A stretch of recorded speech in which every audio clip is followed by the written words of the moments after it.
Okay, moving right along. Thanks to our mates at Need a Car, we're headed for the bright lights of Hamilton City for the second Culture Backstreet car meet.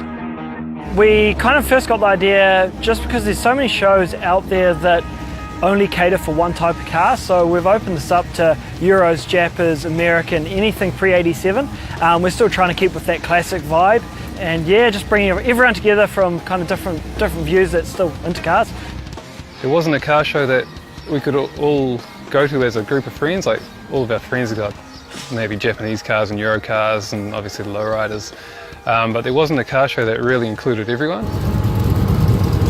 The event's referred to as a Backstreet car meet, and it's just that, nestled a few roads back from Hamilton City's main drag.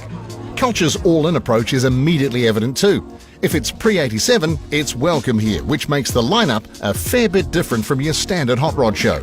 And because us car people are all so nice, the Culture crew put your entry fee to good use too. Giving all the money to Dream Chaser Foundation, so they help out the families with kids that are struggling with cancer. So it's really cool to be able to give back to somebody, and you know, we're all non-profit, so we work our ass off to make this happen for a good cause. Culture's a great show because it brings together a lot of like-minded people.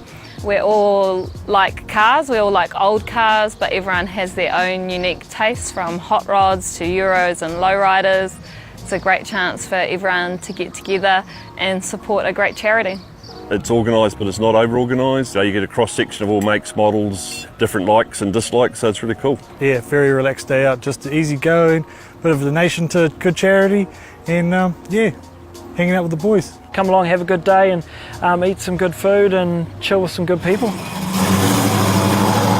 Thanks to Need a Car, we're back to Culture, Hamilton's Backstreet car meet.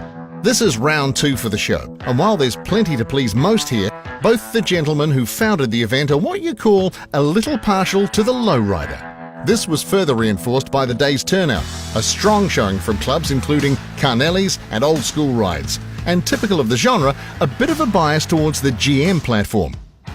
It's a 1968 Impala, 4-door post.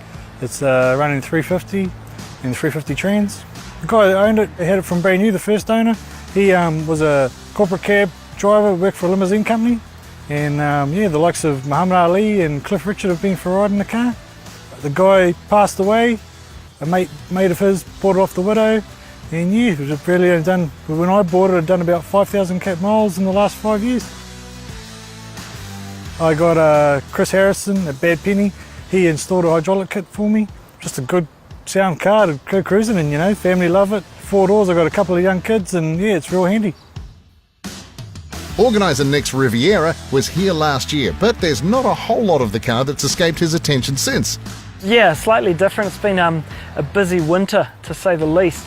Full repaint, bumpers have been fully engraved and gold plated over in the States, so it's been an absolute nightmare to get done, and a whole heap of other stuff, just little bits and pieces, so she's running real well now. Yeah, never ever finished, so it's still got a fair bit to go. I mean, if we're full custom boot and interior, if we want to go any further, so, but maybe on to the next project now. A more compact member of the GM family was this freshly road-ready 63 Corvair Monza Club Coupe. These little Chevs are rear-engined, a 144 cube flat 6 doing the job here, while a rare car needs rare wheels like these 4-spoke Kragers.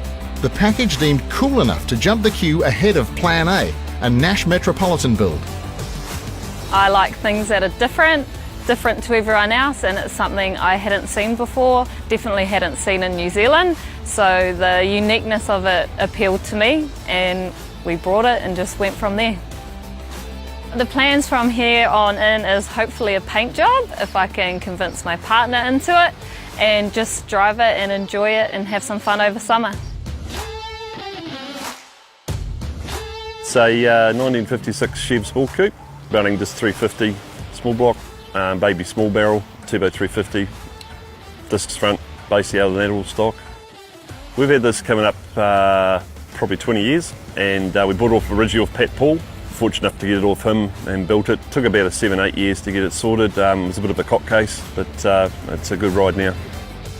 just like any of us really, I suppose. It's just the 56 is the one that appealed to me out of all of them, although I'm told the 57's the car and the 55's the car, but 56 is it for me, so love them. Despite the day's dedication to keeping things low-key, a number of people put a lot of effort into getting here. Yeah, it's approximately 3 hours just south of Whangarei from Ruakaka. Yeah, got a bit of a sore back, you know, not the most comfortable car to drive, but better than it was back in '64. It's an EH Holden, 64, it's running a 350 Chev, 350 turbo. It sits really nicely on 65, 70 mile an hour, just loves it. So it was a special to begin with, and with a few extras, premier extras. Just, it was a one-owner car when it was hot-rodded back in '96. So imagine just buying a one-owner EH and doing a full rotisserie on it, you know, bit of a shame. But anyway, so yeah, I got off the guy who did the rotisserie, and I've just repainted it ourselves. It's ready to drive for the summer. The old EHs, I mean, they're a bit of an icon, you know, here in New Zealand and Aussie. Everyone loves an EH, and I just love seeing them. They're just so cool to see on the road. You know, everyone's thumbs up and loving the car. To be fair, Culture isn't really a show for the trophy hunters, but the relaxed afternoon is topped off with the presentation of just a couple of awards.